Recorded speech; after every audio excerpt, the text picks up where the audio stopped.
മാന്യപ്രേക്ഷകർക്ക് എൻ്റെ പ്രണാമം.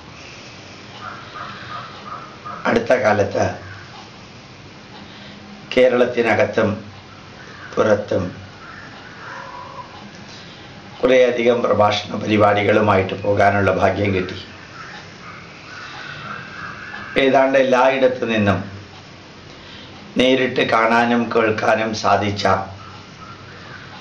സന്തോഷകരമായ കാര്യവും ദുഃഖകരമായ കാര്യവും അതിനെക്കുറിച്ചൊന്ന് വിവരിക്കാനാണ് ഞാൻ ഇന്നത്തെ സന്ദേശത്തിൽ പ്രാധാന്യം കൊടുക്കുന്നത്. കേരളത്തിൽ വിവിധ ഭാഗങ്ങളിൽ നടക്കുന്ന അനവധി ഹൈന്ദവ പരിപാടികളിൽ പങ്കെടുക്കുകയുണ്ടായി. അനവധി ക്ഷേത്ര പരിപാടികളിൽ പങ്കെടുക്കുകയുണ്ടായി. അനവധി ജാതീയ സംഘടനകളുടെ പരിപാടികളിലും പങ്കെടുക്കുകയുണ്ടായി. എനിക്ക് ഏറ്റവും സന്തോഷം തോന്നിയത് നിങ്ങളിൽ പലരും കാണുകയും കേൾക്കുകയും ചെയ്തതുപോലെ കോഴിക്കോട് ഈഴവ തീയ സംഗമ സമ്മേളനത്തിൽ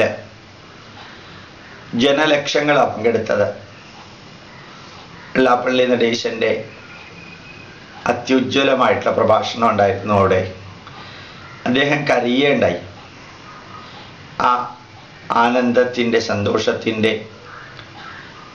അതിഗഹനമായ ഭാവത്തിലൂടെ ജി സുകുമാരൻ നായർ NSSൻ്റെ സെക്രട്ടറി തിരുവനന്തപുരത്ത് നടന്ന NSSൻ്റെ സമ്മേളനത്തിൽ ശരിക്കു പറഞ്ഞാൽ വികാര നിർഭരനായിക്കൊണ്ടാണ് പ്രഭാഷണം നടത്തിയത്. വിശാല ഹിന്ദു സമ്മേളനം തിരുവനന്തപുരത്ത് നടന്നു. സംഘാടകർ പ്രതീക്ഷിച്ചതിൻ്റെ എത്രയോ ഇരട്ടി ആൾക്കാർ പങ്കെടുത്തു. ഓരോ സ്ഥലത്തും ഹിന്ദു സമ്മേളനം നടക്കുന്നുണ്ട്. അവിടെയെല്ലാം പണ്ട് കാണാത്ത അത്രയും ജനങ്ങൾ പങ്കെടുക്കാറുണ്ട്. അനവധി ക്ഷേത്രങ്ങളിൽ നേരിട്ട് കാണാൻ സാധിച്ചത് ആയിരക്കണക്കിന് വ്യക്തികൾ അമ്പലവുമായി ബന്ധപ്പെട്ട കാര്യങ്ങളിൽ നിറഞ്ഞ ഹൃദയത്തോടു കൂടി പങ്കെടുക്കുന്നു, സ്പോൺസർ ചെയ്യുന്നു, സപ്പോർട്ട് ചെയ്യുന്നു. ഞാൻ കഴിഞ്ഞ ക്ലാസ്സിൽ പറയുകയുണ്ടായി, കണ്ണൂർ ജില്ല മുഴുവനും നേരിട്ട് മാർക്സിസ്റ്റ് പാർട്ടിക്കാർ, DYFIക്കാർ ഇന്നലെ വരെ മതം മയക്കുമരുന്നാണ്, അത് ഒരു ക്ഷേത്രം നശിപ്പിച്ചാൽ അത്രയും അന്ധവിശ്വാസം പോകുമെന്ന് പറഞ്ഞവർ തന്നെ ക്ഷേത്രങ്ങൾ അസാധാരണമാം വിധത്തിൽ ഇൻവോൾവ്മെൻറ്റോടുകൂടി, ഡെഡിക്കേഷനോടുകൂടി പുനരുദ്ധരിക്കുന്ന കാഴ്ച അവിടെ കാണാൻ സാധിക്കും. ഭാരതീയ പൈതൃകത്തെ നഖശിഖാന്തം എതിർക്കുന്നവര് അവരെല്ലാം പൈതൃകത്തിലേക്ക് വരുന്ന ഒരു കാഴ്ച നമുക്ക് കാണാൻ സാധിക്കും. ഒരുപക്ഷെ കർദിനാളിന് പുരസ്കാരം കൊടുക്കേണ്ട ഗതികേട് വന്നതുകൊണ്ടായിരിക്കാം പ്രതിപക്ഷ നേതാവ് ഇപ്പം അമ്പലങ്ങളുമായി ബന്ധപ്പെട്ട മിക്കവാറും പരിപാടികളിൽ അദ്ദേഹം പോകാറുണ്ട്. RSSൻ്റെ സമുന്നത നേതാവ് P. പരമേശ്വർജി എന്നെല്ലാം വിളിക്കുന്ന പരമേശ്വരൻ എഡിറ്റ് ചെയ്ത സ്വാമി വിവേകാനന്ദൻ്റെ പുസ്തകം അത് പ്രകാശനം ചെയ്യാൻ അദ്ദേഹം വരികയുണ്ടായി. സാധാരണഗതിയിൽ ഏത് ടെററിസ്റ്റിൻ്റെ കൂട്ടത്തിൽ പോയാലും, ഏത് മദനിയുടെ കൂട്ടത്തിൽ പോയാലും ഈ ഇടതുപക്ഷ നേതാക്കന്മാർ RSSകാരുടെ കൂട്ടത്തിൽ വരാറില്ല. എന്തോ അവരുടെ മനസ്സിൽ അങ്ങനെ ഒന്നാണ്. അത് മാത്രമല്ല, ഹിന്ദു പാർലമെന്റ് എന്ന് പറയുന്നത് അത് RSSുമായിട്ട് ബന്ധപ്പെട്ട ഒരു സംഘടനയാണ്. ആ സംഘടനയുടെ പുരസ്കാരം മാതാമൃതാനന്ദമയിക്ക് കൊടുക്കുന്നത് കേരള നിയമസഭാ സ്പീക്കറാണെന്ന് അടുത്ത കാലത്ത് പത്രത്തിൽ വായിച്ചു. ധാരാളം മന്ത്രിമാർ ചെറുതും വലുതുമായിട്ടുള്ള ഹൈന്ദവ കാര്യങ്ങളിൽ നേരിട്ട് പങ്കെടുക്കുന്നു. ഹൈന്ദവ പ്രശ്നങ്ങളിൽ അവർ നേരിട്ട് ഇടപെടുന്നു. ഏതെങ്കിലും അമ്പലമെല്ലാം റിനോവേറ്റ് ചെയ്യണമെങ്കിൽ ദേവസ്വം ബോർഡിൽ നിന്ന് തരക്കേടില്ലാത്ത സഹായം ചെയ്യുന്നു. ദേവസ്വം ബോർഡിലെ ഉദ്യോഗസ്ഥർ ധാരാളം അത് കൈയിട്ട് വാരുന്നുണ്ടെങ്കിലും ഭാഗവത സപ്താഹങ്ങളും ക്ഷേത്ര പുനരുദ്ധാരണങ്ങളും അനസ്യൂതം നടക്കുന്നു. വ്യത്യസ്ത ജാതി സംഘടനകൾ സ്വബോധത്തോടുകൂടി അവര് ഐക്യത്തിൻ്റെ പന്ഥാവിലേക്ക് പോകുന്നു. നാടാര് സമ്മേളനം നടന്നപ്പോൾ, ഐക്യ നാടാർ സമ്മേളനം നടത്താൻ പോയപ്പോൾ ക്രിസ്ത്യൻ നാടാർമാരുടെ അച്ഛന്മാർ എല്ലാവരും സ്റ്റേജിൽ കയറി പ്രഖ്യാപിച്ചു, ഹിന്ദു നാടാർമാരെല്ലാം ക്രിസ്ത്യൻ നാടാർമാരായാൽ ഈ ലോകത്തിൻ്റെ പ്രശ്നം തീരും. അതോടുകൂടി സൗത്ത് കൊറിയൻ നോർത്ത് കൊറിയൻ തമ്മിലുള്ള പ്രശ്നം തീരും, ഇറാനും അമേരിക്കയും തമ്മിലുള്ള പ്രശ്നം തീരും എന്നുള്ളത് വരെ ഈ അച്ഛന്മാർ നെയ്യാറ്റിൻകരയിൽ പ്രഖ്യാപിച്ചതോടുകൂടി ഹിന്ദു നാടാർമാർക്ക് മനസ്സിലായി കള്ളത്തരത്തിലൂടെ ക്രിസ്ത്യൻ നാടാർമാർ വളർന്നത് എങ്ങനെയാണെന്ന്. ഹിന്ദു നാടാർമാരും വൈകുണ്ഠസ്വാമിയുടെ സ്മരണയുടെ മുമ്പിൽ ഒരുമിച്ച് ചേരാൻ തുടങ്ങി. ഇന്ന് ഇത് റെക്കോർഡ് ചെയ്യുന്നതിന് മുമ്പ് ജി സുകുമാരൻ നായർ NSSന്റെ സെക്രട്ടറി പറയുകയുണ്ടായി, ന്യൂനപക്ഷത്തെ പരിധിക്കപ്പുറം ഒരു നിയന്ത്രണവുമില്ലാതെ എല്ലാവിധം കോരിച്ചൊരിയും ഭൂരിപക്ഷത്തെ അവഹേളിക്കുകയും ചെയ്യുന്ന ഈ ഗവൺമെൻറ്റിനോട് പ്രത്യേകിച്ച് മമതയൊന്നും ഞങ്ങൾക്കില്ല. അറ്റ്ലീസ്റ്റ് നാരായണ പണിക്കരിൽ നിന്ന് തികച്ചും ഭിന്നമായൊരു ശബ്ദം അദ്ദേഹത്തിൽ നിന്ന് കേൾക്കുകയുണ്ടായി. ഇങ്ങനെ എടുത്തു പറയാവുന്ന, മണിക്കൂറുകളോളം എടുത്തു പറയാവുന്ന നന്മകൾ ഹൈന്ദവ ജനതയുടെ കർമ്മമണ്ഡലത്തിലും ചിന്താമണ്ഡലത്തിലും ഉണ്ടായിട്ടുണ്ട്. ശങ്കര ചാനൽ നോക്കിയാൽ കാണാൻ സാധിക്കും, തമിഴ്നാട്ടിലെ, കർണാടകയിലെ, ആന്ധ്രയിലെല്ലാം ഹൈന്ദവ ഉത്സവങ്ങൾ അതിഗംഭീരമായിട്ടാണ് നടക്കുന്നത്. TV പരിപാടികളിൽ ഹൈന്ദവ ജനതയുടെ ഭാരതീയ പൈതൃകത്തിൻ്റെ നന്മകൾ മുഴച്ചു നിൽക്കുന്നൊരു കാഴ്ച എല്ലായിടത്തും കാണാം. കേരളത്തിൽ ഒരു കുറവുമില്ല. എല്ലാ ചാനലുകാരും വിഷുവിനെക്കുറിച്ചും ഓണത്തെക്കുറിച്ചും കാണിക്കുന്നത് മിക്കവാറുമൊക്കെ സിനിമാ നടിമാരെയും നടന്മാരെയൊക്കെയാണ് കാണിച്ചിരുന്നത്. ഇപ്പോഴും അതിൽ വലിയ കുറവ് വന്നിട്ടില്ല എങ്കിലും നമ്മുടെ പൈതൃകം ശരിക്ക് സനാതന ധർമ്മത്തിൻ്റെ മൂല്യങ്ങൾ പ്രൊജക്റ്റ് ചെയ്തുകൊണ്ടാണ് കൈരളി ചാനലും ഏഷ്യാനെറ്റ് ചാനലും എല്ലാം ഈ കാര്യങ്ങൾ വിവരിക്കുന്നത്. ഇപ്പോൾ കൈരളി ചാനലിലേക്ക് നോക്കിക്കഴിഞ്ഞാൽ ഒരു ഇടതുപക്ഷത്തിൻ്റെ ചാനലാണോ എന്ന് അത്ഭുതം തോന്നും. അത്രയും പൈതൃകം, അത് ഡൈല്യൂഷൻ ഇല്ലാതെ പ്യുവറസ്റ്റ് ഫോമിൽ ഈ കൈരളി ചാനലിൻ്റെ 3-4 സബ്സിഡിയറികളിലും കാണാൻ സാധിക്കും. അതുപോലെ കേരളത്തിന് വെളിയിൽ കുംഭമേളയിൽ പങ്കെടുത്ത കാര്യം ഞാൻ പറയുകയുണ്ടായി. അമർനാഥ് യാത്രയിൽ, കൈലാസ് യാത്രയിൽ, നാലമ്പല യാത്ര കേരളത്തിനകത്താണെങ്കിലും പുറത്താണെങ്കിലും എല്ലായിടത്തും ഹൈന്ദവ ജനത ശക്തമായിട്ട് ഉയർത്തെഴുന്നേൽക്കുന്ന ഒരു കാഴ്ച നമുക്ക് കാണാൻ സാധിക്കും. ഹിന്ദു സ്പിരിറ്റ്. ഇനി രണ്ടാമത്തെ ഒരു കാഴ്ച ഞാൻ പറയുകയുണ്ടായി, ദുഃഖകരമായ കാഴ്ച എന്ന്. അത് കാണുകയും കേൾക്കുകയും ചെയ്തു.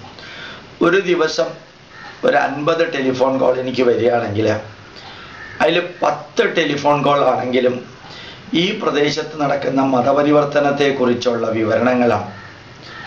കേരളത്തിൽ ഈ ക്രിസ്ത്യൻ സംഘടനകൾ കാണിച്ചു കൂട്ടുന്ന മതപരിവർത്തനത്തിന് ഒരു അളവുകോല് പറയാൻ വിഷമാണ്.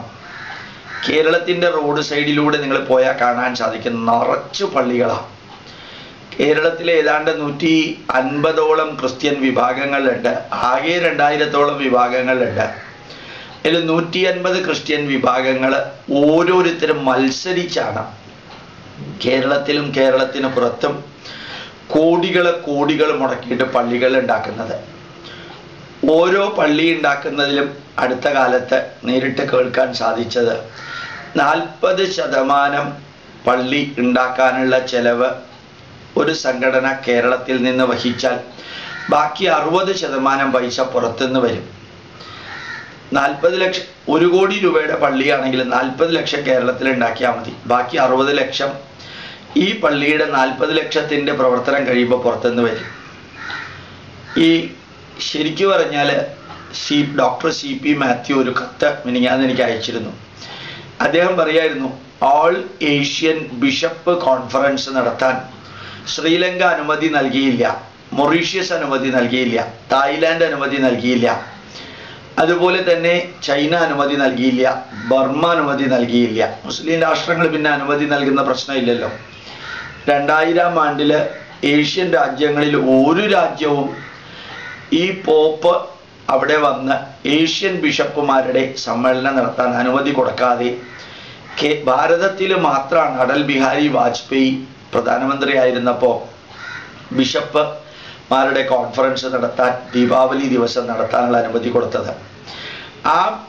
ആ മര്യാദ പോലും പാലിക്കാതെ ആ പോപ്പ് ഭാരതത്തിൻ്റെ മണ്ണിലിരുന്നുകൊണ്ട് പറഞ്ഞു, 3-ാം സഹസ്രാബ്ദം ഭാരതത്തെയും ഏഷ്യൻ രാജ്യങ്ങളെയും മതപരിവർത്തനം ചെയ്യാനുള്ള സമയമാണ്, കാലഘട്ടമാണ്.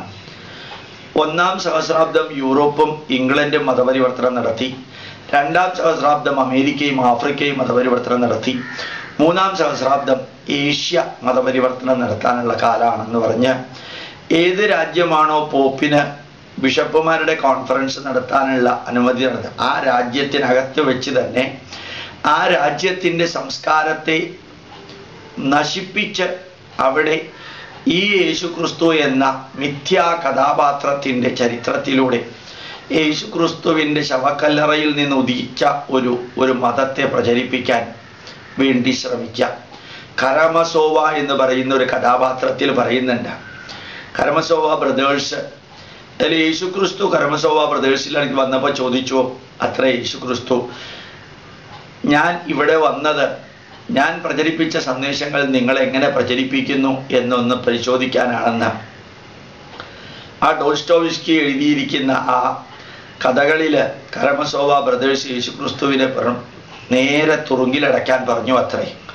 എന്തിനാ എന്നെ തുറുങ്കിലടയ്ക്കുന്നതെന്ന് ചോദിച്ചാൽ, അങ്ങ് മരിച്ചു എന്ന കഥ പ്രചരിപ്പിച്ച്, അങ്ങ് കുരിശിൽ മരിച്ചു എന്ന കഥ പ്രചരിപ്പിച്ച് അങ്ങയുടെ ശവക്കല്ലറയിൽ നിന്നാണ് ഈ മതം ഉയർത്തെഴുന്നേറ്റത്.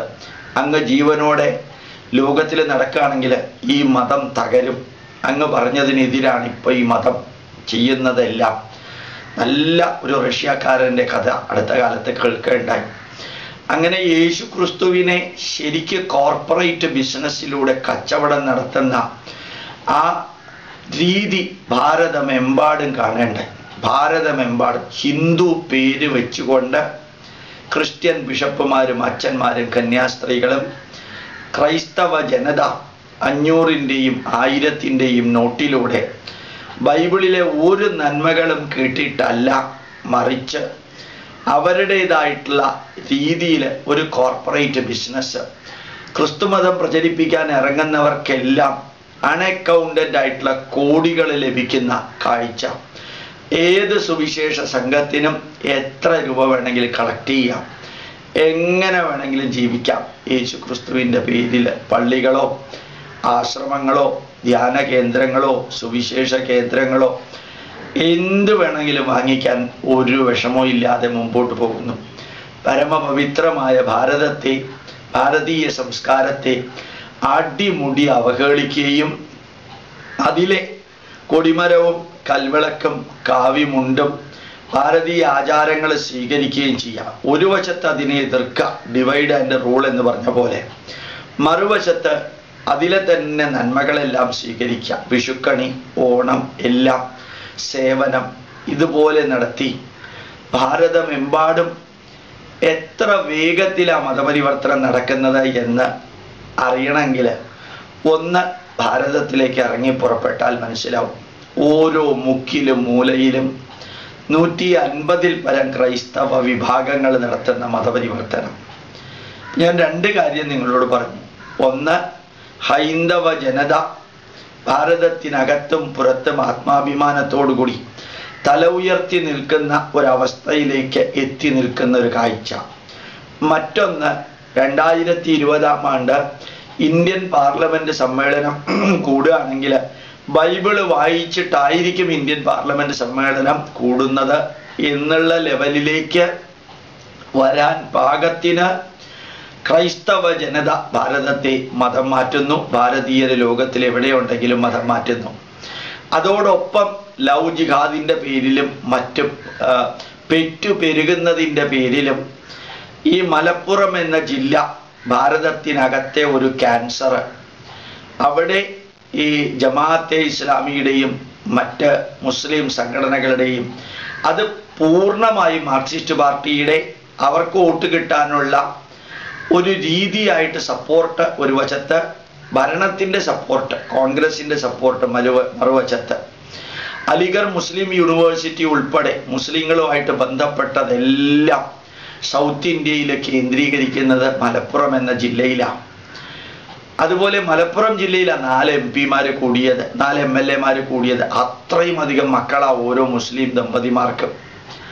അള്ളാഹു തരുന്നു എന്നുള്ള പേരില, അവനവൻ്റെ അവകാശം എന്ന പേരിൽ, ന്യൂനപക്ഷത്തിൻ്റെ പേരിൽ 1000 പ്രൊമോട്ടർമാരാ ഗവൺമെൻറ് ചെലവില്, ഹജ്ജ് ഗവൺമെൻറ് ചെലവില്, സർവ്വതും ഗവൺമെൻറ്റിൻ്റെ, ഹിന്ദുക്കളുടെ ഉൾപ്പെടെയുള്ളവരുടെ ടാക്സ് എടുത്ത് മുസ്ലിങ്ങൾ അനുഭവിക്കുന്ന കാഴ്ച. ഈ രമേശ് ചെന്നിത്തലയെ പോലെയുള്ളവർക്ക് ഒരു വാക്കുപോലും പറയാൻ യോഗ്യതയില്ലാത്ത വിധത്തിൽ അവരെ ഒരു മൂലയ്ക്ക് ഇരുത്തിക്കൊണ്ട് ആ ഭരണത്തിൽ മുസ്ലിങ്ങൾ ഓരോന്ന് ചെയ്യുന്നത്. ഇതെല്ലാം സനാതന ധർമ്മത്തിനെ ബാധിക്കുന്നത് കൊണ്ട് മാത്രം ഇങ്ങനെയുള്ളൊരു പ്രഭാഷണത്തിൽ പറയുന്നത്, അല്ലാതെ രാഷ്ട്രീയവുമായിട്ട് ഒരു ബന്ധം ഉണ്ടായിട്ടല്ല. ഇത് മറുവശത്ത് നടക്കുന്നു. ഹിന്ദുക്കളുടെ ശരിക്ക് ചൈതന്യവത്തായ പ്രതികരണം ഒരു വശത്തും, മറുവശത്ത് ന്യൂനപക്ഷങ്ങളുടെ പേരിൽ ചില രാഷ്ട്രീയ പാർട്ടി ഹൈന്ദവ ധർമ്മത്തെ അവഹേളിക്കുന്നതിൻ്റെ പേരിൽ നടക്കുന്ന കാഴ്ചയും കാണാൻ സാധിക്കും. ഇനി ഇന്നത്തെ സന്ദേശം എനിക്ക് പറയാനുള്ളത്, ഹൈന്ദവ ജനത ഏറ്റവും നല്ല ഒരു അവസ്ഥയിലാണ് ഇപ്പോൾ ഇരിക്കുന്നതെന്നാണ് എനിക്ക് തോന്നുന്നത്. AD 995 ശേഷം മുഹമ്മദ് ഗസ്നി, പിന്നീട് ഗോറി, ഖിൽജി ഇവരെല്ലാം ഭാരതത്തിൽ ആക്രമിച്ചതിന് ശേഷം 1947 വിദേശ സ്വഭാവമുള്ള സ്വദേശികൾ ഭരിക്കാൻ തുടങ്ങിയതിന് ശേഷം തരക്കേടില്ലാത്ത ലെവലിലേക്ക് ഹിന്ദുക്കൾ എത്തിയിരിക്കുന്നത് ഇന്നാണ്. ഈ കാലഘട്ടത്തിലാണ് ഞാൻ പറയാൻ ആഗ്രഹിക്കുന്നത്, നമ്മുടെ ധർമ്മത്തെ ചൈതന്യവത്കരിക്കാൻ ഏറ്റവും പറ്റിയ സമയമാണ്. വെള്ളാപ്പള്ളി നടേശൻ സാറിനോട് ഗോപാലകൃഷ്ണന് തൊഴുകൈയോടെ പറയാനുള്ളത്, കഴിഞ്ഞ 50 വർഷങ്ങളായി ചതിച്ചും വഞ്ചിച്ചും പറ്റിച്ചും ഈഴവ സമുദായത്തിൽ നിന്ന് ആരെല്ലാമാണോ മതം മാറിപ്പോയിരിക്കുന്നത് അവരിൽ തിരിച്ചു വരാൻ സന്മനസ്സുള്ളവരെ, ചതിച്ചും വഞ്ചിച്ചും പറ്റിച്ചും അവരെ തിരിച്ചു കൊണ്ടുവരരുത്. തിരിച്ചു വരാൻ സന്മനസ്സുള്ളവരെ എല്ലാം നല്ല രീതിയിൽ സ്വീകരിക്കണം. അത് വെള്ളാപ്പള്ളി നടേശൻ്റെ ജീവിതകാലത്ത് നടക്കണം. ഈഴവ സമുദായത്തിലേക്ക് തിരിച്ചു വരുമ്പോൾ അവരെവിടെ നിന്നാണോ പോയത് തിരിച്ചു വരിക. അപ്പോൾ അവർ തിരിച്ചു വരുന്നതിന് ഒരു ഗണപതി ഹോമം വേണ്ട, ഒരു ചടങ്ങും വേണ്ട, അവരുടെ വീട്ടിലേക്ക് തിരിച്ചു വന്നു എന്നുള്ളത് മാത്രമേ ഉള്ളൂ. അത് വെള്ളാപ്പള്ളി നടേശൻ സാർ നടത്തണം. ഈഴവ സമുദായത്തിൽ നിന്ന് തീയ സമുദായത്തിന് അതിശക്തമായ ഒരു സാമ്പത്തിക സാമൂഹിക കെട്ടുറപ്പ് ഇപ്പോൾ ഉണ്ടായിട്ടുണ്ട്. അത് പ്രയോഗിക്കാൻ സാധിക്കണം. NSS ജനറൽ സെക്രട്ടറിയോടും അതുപോലെ ഡയറക്ടർ ബോർഡ് അംഗങ്ങളോടും പറയുന്നു, ഏത് നായർ ഏത് കാലത്ത് മറ്റൊരു മതത്തിലേക്ക് പോയിട്ടുണ്ടെങ്കിലും ഇന്ന് NSS സ്ട്രോങ് ആണ്, വളരെയധികം ആത്മാഭിമാനമുള്ളൊരു സംഘടനയാണ്. അതിലേക്ക് തിരിച്ചു കൊണ്ടുവരാൻ അവർ സാധിക്കണം. ഈ ഭാരതീയ പൈതൃകം ഇന്ന് ലോകമെമ്പാടും സ്വീകരിച്ചു കൊണ്ടിരിക്കുന്ന ഒരു കാലഘട്ടത്തിൽ ഹിന്ദുവാണ് എന്ന അഭിമാനത്തോടു കൂടി പറയാൻ ജനങ്ങൾ തുടങ്ങിയിരിക്കുന്ന കാലഘട്ടത്തിൽ നായർ സമുദായത്തിലെ എല്ലാ അംഗങ്ങളോടും, ഈഴവ സമുദായത്തിലെ എല്ലാ അംഗങ്ങളോടും, അവരുടെ എല്ലാ ശാഖകളിലുള്ള പ്രവർത്തകരോടും പറയുന്നു, നിങ്ങളുടെ സമുദായത്തിൽ നിന്ന് മതം മാറിപ്പോയവരെ തിരിച്ചു കൊണ്ടുവരിക. അതുപോലെ നാടാർ സമുദായത്തിലും പുലയ മഹാസഭയുടെ സമുദായത്തിലും നിങ്ങൾ ഏത് രാഷ്ട്രീയ പാർട്ടിയിൽപ്പെട്ടവരെങ്കിലും ആയിക്കൊള്ളട്ടെ, നിങ്ങളുടെ രാഷ്ട്രീയം നിങ്ങളുടെ പേഴ്സണൽ കാര്യമാണ്. നിങ്ങൾ ഈശ്വര വിശ്വാസിയോ നിരീശ്വരവാദിയോ അത് നിങ്ങളുടെ പേഴ്സണൽ കാര്യമാണ്. പക്ഷേ ഹിന്ദുവിൻ്റെ കാര്യത്തിൽ ഒരുമിച്ച് വന്നില്ലെങ്കിൽ ഓരോ മുസ്ലിമും, ഓരോ മുസ്ലിം മന്ത്രിയും, ഓരോ മുസ്ലിം പ്രവർത്തകനും, യൂണിവേഴ്സിറ്റികളിലെ വൈസ് ചാൻസലർ മുഴുവനും മുസ്ലിങ്ങളാണ്, സിൻഡിക്കേറ്റ് അംഗങ്ങൾ മുഴുവൻ മുസ്ലിങ്ങളാണ്, സെനറ്റ് അംഗങ്ങൾ, ജില്ലാ ഭരണാധികാരികൾ, കളക്ടർമാര്, വിദ്യാഭ്യാസ വകുപ്പ് മുഴുവനും ഏത് നോക്കിയാലും ഭരിക്കുന്ന പാർട്ടിയുടെ ആൾക്കാരെ കൊണ്ട് നിറയ്ക്കുക. അതേപോലെയാ ക്രൈസ്തവ വിഭാഗം, അവർ സൈലൻ്റായിട്ടാ ചെയ്യുക. പുറത്ത് മദർ തെരേസയെ പോലെ തലോടിക്കൊണ്ട് ചിരിച്ചുകൊണ്ട് സേവനം. ഒരാൾ എന്നോട് പറയുകയുണ്ടായി, ഈ മദർ തെരേസയുടെ മദർലാൻഡ് ഉണ്ട്, അൽബേനിയ ആണെന്ന് തോന്നുന്നു, അവിടെ ഭാരതത്തേക്കാൾ 100 ഇരട്ടി പട്ടിണിയും രോഗവും മരണവുമാണുള്ളത്. ആ അൽബേനിയ എന്ന സ്ഥലത്ത് ഭാരതത്തേക്കാൾ 100 ഇരട്ടി പട്ടിണിയും രോഗവും മരണവുമുള്ളൂ. അവിടെ മദർ തെരേസ ചെന്ന് സർവീസ് നടത്താതിരിക്കാൻ കാരണം അവിടെ എല്ലാം ക്രിസ്ത്യാനികളാണ്, മതം മാറ്റാൻ പറ്റില്ല. ഇന്ത്യയിൽ വന്ന് സേവനം നടത്തിയാൽ മതം മാറ്റാൻ പറ്റുന്ന മാത്രമല്ല, ഓരോ സേവനം അനുഭവിക്കുന്നവരെയും അല്ലാത്തവരെയും ഒരുമിച്ച് കൊണ്ടുവന്ന് മതം മാറ്റാൻ പറ്റും. അങ്ങനെ സേവനത്തിൻ്റെ മൂടുപടമണിഞ്ഞ്, ആശുപത്രിയുടെയും വിദ്യാഭ്യാസ സ്ഥാപനത്തിൻ്റെയും മൂടുപടമണിഞ്ഞ്, അതുപോലെ സ്ഥാപനങ്ങളിലെ ക്രൈസ്തവ അസോസിയേഷൻ നിർത്തിയിട്ട് അടൽ ബിഹാരി വാജ്പേയി എന്ന ഒരു BJP പ്രധാനമന്ത്രിയെ കൊണ്ട ബിഷപ്പുമാരുടെ സമ്മേളനം ഇന്ത്യയിൽ നടത്തിക്കാൻ സാധിക്കുന്ന വിധത്തിൽ സ്ട്രെങ്ത്തുള്ള ഒരു ന്യൂനപക്ഷമായിരിക്കുന്നു നമ്മുടെ ഈ ക്രൈസ്തവ സമൂഹം. പക്ഷെ ആ ക്രൈസ്തവ സമൂഹത്തിനകത്ത് ഇന്ന് പുനർവിചിന്തനം വന്നിട്ടുണ്ട്. ആയിരക്കണക്കിന് ക്രിസ്ത്യാനികൾ ബൈബിളിനകത്ത് ഒന്നുമില്ലെന്ന് മനസ്സിലാക്കിയിട്ടുണ്ട്. ആയിരക്കണക്കിന് ക്രിസ്ത്യാനികൾ അച്ഛന്മാർ കാണിച്ചു കൂട്ടുന്ന കോപ്രായത്തരത്തെക്കുറിച്ച് മനസ്സിലാക്കിയിട്ടുണ്ട്. ആയിരക്കണക്കിന് ക്രിസ്ത്യാനികൾ യേശു കുരിശിൽ മരിച്ചിട്ടില്ലെന്നും മരിക്കാത്ത യേശു ക്രിസ്തു ഉയർത്തെഴുന്നേറ്റിട്ടില്ലെന്നും 80 വയസ്സുവരെ ഈ ശ്രീനഗറിനകത്തുള്ള ഹസ്രത് ബാൽ എന്ന് പറയുന്ന സ്ഥലത്ത് ജീവിച്ച് അവിടെ യേശു ക്രിസ്തുവിൻ്റെ ശവക്കല്ലറയുണ്ടെന്നും പാപിയായ മനുഷ്യന് വേണ്ടി യേശു മരിച്ചു എന്നത് ശുദ്ധ കള്ളക്കഥയാണെന്നും യേശുവിൻ്റെ ചരിത്രം തന്നെ യഥാർത്ഥവുമായിട്ട് ഒരു ബന്ധമില്ലാത്ത വിധത്തിലാണ് ഭാരതത്തിലെ കേരളത്തിൽ പ്രചരിപ്പിച്ച് ബിസിനസ്സായിട്ട് മതം മാറ്റുന്നതെന്നും ക്രിസ്ത്യാനികൾക്ക് മനസ്സിലായി തുടങ്ങിയിട്ടുണ്ട്. Doctor CP Mathew Kottayam medical കോളേജിലെ പ്രൊഫസർ കഴിഞ്ഞ ആഴ്ചയിൽ എനിക്ക് ഒരു കത്തും അദ്ദേഹം എഴുതിയ പുസ്തകവും അതിൻ്റെ എല്ലാ റെഫറൻസും അയക്കേണ്ടായി. അതിനിയൊരു ദിവസം ഞാൻ നിങ്ങളോട് വായിക്കാം. ഇപ്പോൾ ക്രൈസ്തവ ജനത തിരിച്ചറിയാൻ തുടങ്ങിയിട്ടുണ്ട് കുറേയൊക്കെ. ഇനി കുറേ കൂടി അവർ തിരിച്ചറിയും. ഇസ്ലാം ജനതയും കുറേയൊക്കെ തിരിച്ചറിഞ്ഞു തുടങ്ങിയിട്ടുണ്ട്. ഒരു മതത്തിൻ്റെ ചട്ടക്കൂട്ടിനകത്ത് ചങ്ങലക്കിട്ടിരിക്കുന്ന കുറച്ചു പേരെങ്കിലും പുറത്ത് വരാതിരിക്കില്ല. അവർ പുറത്ത് വരികയോ വരാതിരിക്കുകയോ ചെയ്യട്ടെ, അത് നമ്മുടെ ജോലിയല്ല. മറിച്ച് ഹൈന്ദവ ജനത പുനർവിചിന്തനം ചെയ്യുന്ന ഒരു കാലഘട്ടത്തിൽ ഈ ധർമ്മത്തിൽ നിന്ന് പുറത്തു പോയവരെ തിരിച്ചു കൊണ്ടുവരിക. അത് ഏത് സമുദായത്തിലാണെങ്കിലും.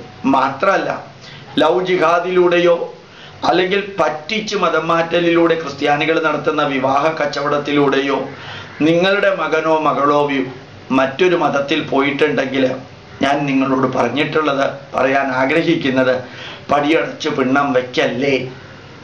കാരണം നിങ്ങൾ പടിയടച്ച് പുറത്താക്കിയാൽ അവര് ഒരു കാരണവശാലും അവരുടെ സ്വധർമ്മത്തിലെ കുറിച്ച് പിന്നീട് ചിന്തിക്കില്ല. അവർക്ക് ആശ്രയം പോയ മതം മാത്രം.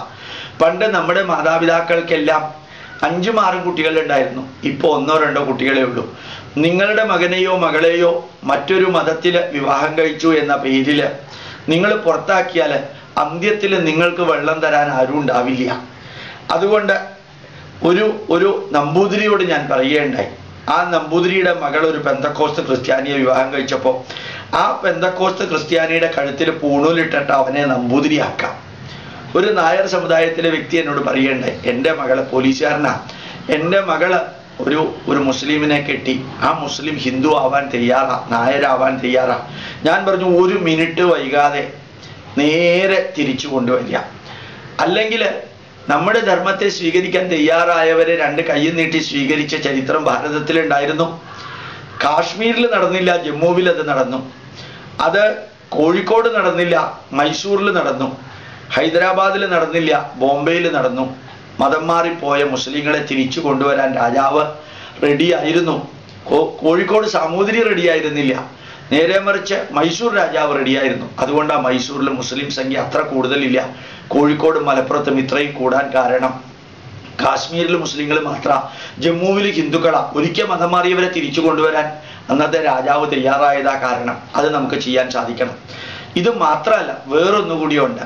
കേരളത്തിൽ BJP ജയിക്കുകയോ ഇല്ലയോ എന്നുള്ളതൊന്നും നോക്കണ്ട. നമുക്ക് ഒരു പാർട്ടിയോടും ഹിന്ദുക്കൾക്ക് വലിയ ബന്ധമൊന്നുമില്ല. ഒരു കാര്യം ഉറപ്പാ, ഹിന്ദു ജനതയെ അവഹേളിച്ച ഏത് മതവിഭാഗത്തിൽപ്പെട്ടവനും ഏത് രാഷ്ട്രീയ വിഭാഗത്തിൽപ്പെട്ടവനും അയാൾ ഏത് രാഷ്ട്രീയ പാർട്ടിയിലെങ്കിലും ആയിക്കൊള്ളട്ടെ, അയാളെ ജയിപ്പിക്കരുത്. അതുകൊണ്ട് ഹൈന്ദവ ജനതയ്ക്കെതിരെ പറയുകയോ പ്രവർത്തിക്കുകയോ ചെയ്ത അത് കമ്മ്യൂണിസ്റ്റ് പാർട്ടിക്കാരനാണെങ്കിലും കോൺഗ്രസ്സുകാരനാണെങ്കിലും BJPക്കാരനാണെങ്കിലും അവനെ തോൽപ്പിക്കാൻ വേണ്ടി ഒരാളുടെ നിർദ്ദേശവും ഇല്ലാതെ നമുക്ക് പ്രവർത്തിക്കാൻ സാധിക്കണം. മുസ്ലിങ്ങൾക്ക് വേണ്ടി പ്രവർത്തിക്കുന്നവരെയാണ് ജയിപ്പിക്കുക, ഏത് പാർട്ടിയിലുള്ളവരാണെങ്കിലും. അതുപോലെ ക്രിസ്ത്യാനികളെയാണ് ജയിപ്പിക്കുക. അതിൽ ഹിന്ദുക്കളെ എല്ലാം ഒരുമിച്ച് കൊണ്ടുവന്ന് അവർ ക്രിസ്ത്യാനികളെ ജയിപ്പിക്കും. പക്ഷെ ഹിന്ദുക്കൾ രാഷ്ട്രീയം നോക്കി മാത്രം വോട്ട് ചെയ്യുക. ഹൈന്ദവ ജനതയെ അവഹേളിക്കുന്നവരാണെങ്കിൽ പോലും രാഷ്ട്രീയം നോക്കി ഹിന്ദുക്കൾ അവരെ ജയിപ്പിക്കും. എന്നിട്ട് അവർ തന്നെ ഹിന്ദുവിനെതിരെ പ്രവർത്തിക്കും. അതുകൊണ്ട് ഏത് വലിയ സെക്രട്ടറി ആണെങ്കിലും, പ്രതിപക്ഷ നേതാവാണെങ്കിലും, മുഖ്യമന്ത്രി ആണെങ്കിലും, പാർട്ടി നേതാവാണെങ്കിലും ഹൈന്ദവ ജനതയ്ക്കെതിരെ പറഞ്ഞിട്ടുണ്ടെങ്കിൽ ഇലക്ഷൻ സമയത്ത് അതിനു മുമ്പും ആ വ്യക്തി ഹിന്ദുക്കൾക്കെതിരെ ചെയ്തത് എന്തെല്ലാമാണ് എന്ന് വ്യക്തമായി പറഞ്ഞ ജനങ്ങളോട് അങ്ങനെയുള്ളവരെ ജയിപ്പിക്കരുതെന്ന് പറയണം. ഹിന്ദുവിന് വേണ്ടി വോട്ട് ചെയ്യാൻ പറഞ്ഞാൽ ഭരണഘടനാ വിരുദ്ധമാണത്. പക്ഷെ ഹിന്ദുവിനെതിരെ പ്രവർത്തിക്കുന്നവരെ ജയിപ്പിക്കരുതെന്ന് പറയുന്നത് ഭരണഘടനാ വിരുദ്ധമല്ല. അത് കാര്യകാരണ സഹിതം ജനങ്ങൾ ചെയ്യണം. അണ്ണാ ഹസാരയുടെ പ്രസ്ഥാനം തകരാൻ കാരണം അദ്ദേഹം പൊളിറ്റിക്കൽ പാർട്ടി ഉണ്ടാക്കി. അതുപോലെ കെജ്രിവാള് ആം ആദ്മിയുടെ ഒരു സംഘടന ഉണ്ടായിട്ട് ഇപ്പോൾ സംഭാവന പിരിച്ചുകൊണ്ട് നടക്കാൻ ഒരു പൊളിറ്റിക്കൽ പാർട്ടി ഉണ്ടാക്കി. നമുക്ക് പൊളിറ്റിക്കൽ പാർട്ടി വേണ്ട. നമുക്ക് വേണ്ടത് ഹൈന്ദവ ധർമ്മത്തെ, ഭാരതീയ സംസ്കാരത്തെ, മാനവരാശിയെ സഹായിക്കുന്ന, അനുഗ്രഹിക്കുന്ന, നന്മ ചെയ്യുന്ന വ്യക്തികൾ. നമ്മുടെ ക്ഷേത്രങ്ങൾ, നമ്മുടെ സംസ്കാരം, ഭാരതീയ പൈതൃകം.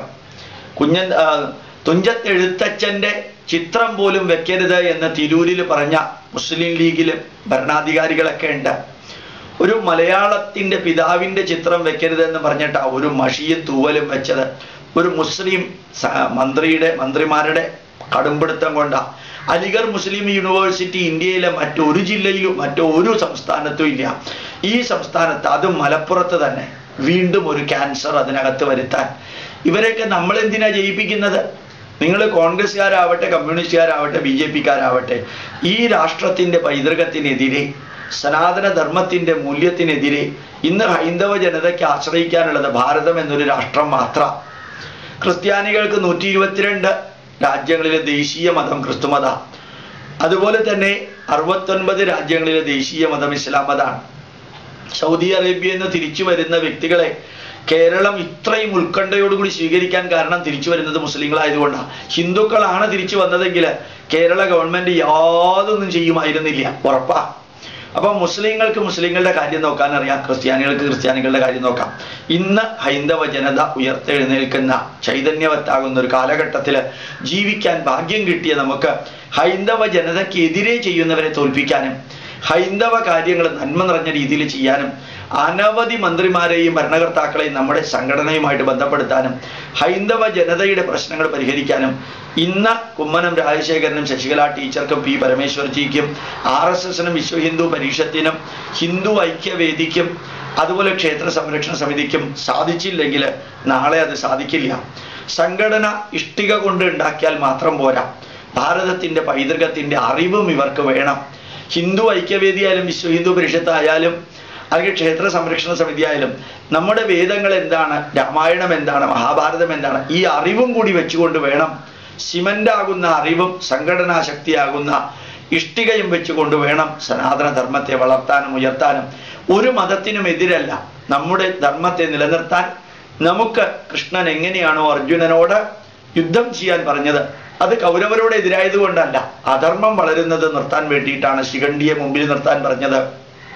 അതുകൊണ്ടാ അശ്വത്ഥാമാവ് മരിച്ചു എന്ന് പറയാൻ പറഞ്ഞത്. അതുകൊണ്ടാ കർണന്റെ രഥചക്രം ഭൂമിയിൽ താഴ്ന്നു പോയപ്പോ അടിച്ച് തെറിപ്പിക്കാൻ പറഞ്ഞത്.